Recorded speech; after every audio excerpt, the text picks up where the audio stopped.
अस्सलाम वालेकुम नाजरीन की हाल है ਤੁਹਾਡਾ ਉਮੀਦ ਹੈ ਸਭ ਖੈਰੀਅਤ ਨਾਲ ਹੋਗੇ ਹੱਸਦੇ ਰਹੋ ਵਸਦੇ ਰਹੋ ਤੇ ਖੁਸ਼ ਰਹੋ ਆਬਾਦ ਰਹੋ ਨਿੱਕੀ ਕੁੜੀ ਦੇ ਚੈਨਲ ਤੇ ਤੁਹਾਨੂੰ ਜੀ ਆਇਆਂ ਨੂੰ ਖੁਸ਼ਾਮਦੀਦ ਨਾਜ਼ਰੀਨ ਹਾਜ਼ਰ ਹਾਂ ਅੱਜ ਅਸੀਂ ਗਰਮੀਆਂ ਦੇ ਡਾਕਟਰ ਫਲ ਦੇ ਨਾਲ ਹਾਂਜੀ ਜ਼ਰਾ ਗੈਸ ਲਾਓ ਤੁਸੀਂ ਕਿ ਗਰਮੀਆਂ ਦਾ ਡਾਕਟਰ ਫਲ ਕਿਹੜਾ ਹੈ ਤੇ ਮੈਨੂੰ ਕਮੈਂਟ ਦੇ ਵਿੱਚ ਜਵਾਬ ਜ਼ਰੂਰ ਦੇਣਾ लो जी तुहानू नजर आ गया कि गर्मियों का डॉक्टर फल है फालसा। हाँ जी फालसा बहुत ही अच्छा है गर्मियों के विच तुहानू तरोताजा रखता है फ्रैश रखता है ते दूसरा डिप्रैशन इंजाइटी बेचैनी तो भी बचाता है बहुत ही अच्छा ते वधिया फल है रिफ्रैशिंग ड्रिंक बनावांगे अज असीं इहदा गर्मियों का ਇਹ ਡਾਕਟਰ ਫਲ ਹੈ ਤੇ ਇਹ ਬਹੁਤ ਹੀ ਅੱਛਾ ਹੈ ਤੁਸੀਂ ਜ਼ਰੂਰ ਇਹਨੂੰ ਖਾਇਆ ਵੀ ਕਰੋ ਤੇ ਇਹਦਾ ਜੂਸ ਵੀ ਬਣਾਇਆ ਕਰੋ ਤੇ ਰੈਸਪੀ ਅਸੀਂ ਸਟਾਰਟ ਕਰ ਲਈਏ ਅਸਲ ਹੈ ਜੀ ਫਾਲਸਾ ਧੋ ਕੇ ਤੇ ਅਸੀਂ ਉਹਨੂੰ ਰੱਖ ਲਿਆ ਫਿਰ ਖੁਸ਼ਕ ਹੋ ਗਿਆ ਤੁਸੀਂ ਪਿਆਰਾ ਜਿਹਾ ਸੋਹਣਾ ਜਿਹਾ ਫਾਲਸਾ ਲੈਣਾ ਫਰੈਸ਼ ਤੇ ਵਿੱਚ ਪਾਣਾ ਜੀ ਕਾਲਾ ਨਮਕ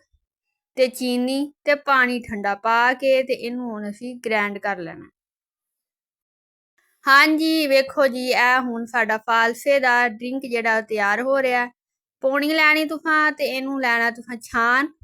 जेड़े इहदे विच बीं वगैरा ने ओह जेड़े ने ओह फिर विच जूस दे नहीं जाणगे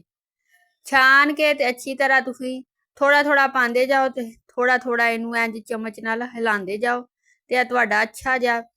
ड्रिंक जेड़ा ओह बन जाएगा किन्ना मज़ा आ रहा तुहानू वेख के इंज हिला हिला के जूस कड्ढने आपे अच्छा नाजरीन प्यारे नाजरीन दूसरा तरीका ਇਹਦਾ ਇਹ ਵੇ ਕਿ ਤੁਸੀਂ ਇੰਜ ਕਰੋ ਤੁਸੀਂ ਲਵੋ ਗੁੜ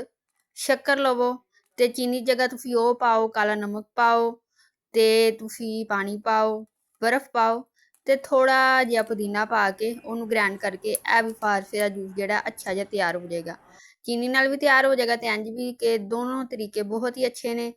ਤੇ ਬੁਢਾਪੇ 'ਚ ਜਿਹੜੀ ਯਾਦਾਸ਼ਤ ਕਮਜ਼ੋਰ ਹੁੰਦੀ ਹੈ ਉਹਦਾ ਵੀ ਇਲਾਜ ਹੈ ਕਿ ਉਹ ਤੁਹਾਡੀ ਯਾਦਾਸ਼ਤ ਜਿਹੜੀ ਉਹ ਕਮਜ਼ੋਰ ਨਹੀਂ ਹੋਗੀ ਇਹ ਫਾਲਸਾ ਬਹੁਤ ਹੀ ਲਿਮਿਟਿਡ ਟਾਈਮ ਵਾਸਤੇ ਆਂਦਾ ਤੇ ਇਹਦਾ ਭਰਪੂਰ ਫਾਇਦਾ ਉਠਾਉਣਾ ਚਾਹੀਦਾ ਹੈ ਇਹਦਾ ਜੂਸ ਵੀ ਪੀਣਾ ਚਾਹੀਦਾ ਹੈ ਤੇ ਇਹਨੂੰ ਉਂਝ ਵੀ ਖਾਣਾ ਚਾਹੀਦਾ ਅਗਰ ਤੁਹਾਨੂੰ ਪਸੰਦ ਹੈ ਇਮਲੀ ਤੇ ਆਲੂ ਬੁਖਾਰੇ ਦਾ ਜੂਸ ਤੇ ਆ ਜਾਓ ਨਿੱਕੀ ਕੁੜੀ ਦੇ ਚੈਨਲ ਤੇ ਵੇਖ ਲਓ ਉਹਦੀ ਰੈਸਪੀ ਤੇ ਜੇ ਤੁਹਾਨੂੰ ਪਸੰਦ ਹੈ ਤਰਬੂਜ ਦਾ ਜੂਸ ਤੇ ਫਿਰ ਵੀ ਆ ਜਾਓ ਨਿੱਕੀ ਕੁੜੀ ਦੇ ਚੈਨਲ ਤੇ ਜੇ ਤੁਹਾਨੂੰ ਪਸੰਦ ਹੈ ਮੈਂਗੋ ਜੂਸ ਤੇ ਫਿਰ ਵੀ ਆ ਜਾਓ ਕਿੱਥੇ ਨਿੱਕੀ ਕੁੜੀ ਦੇ ਚੈਨਲ ਤੇ ਹੁਣ ਇੱਥੇ ਤੱਕ ਆ ਗਏ ਹੋ ਤੇ ਮੇਰੇ ਚੈਨਲ ਨੂੰ ਸਬਸਕ੍ਰਾਈਬ ਕਰ ਦਿਓ ਲਾਈਕ ਕਰ ਦਿਓ ਮਿਲਾਂਗੇ ਨਈ ਰੈਸਪੀ ਨਾਲ ਨਏ ਵਲੋਗ ਨਾਲ ਅੱਲਾ ਹਾਫਿਜ਼ ਆਪਣਾ ਖਿਆਲ ਰੱਖਣਾ ਤੇ ਫੀਡਬੈਕ ਦਿੰਦੇ ਰਹਿਣਾ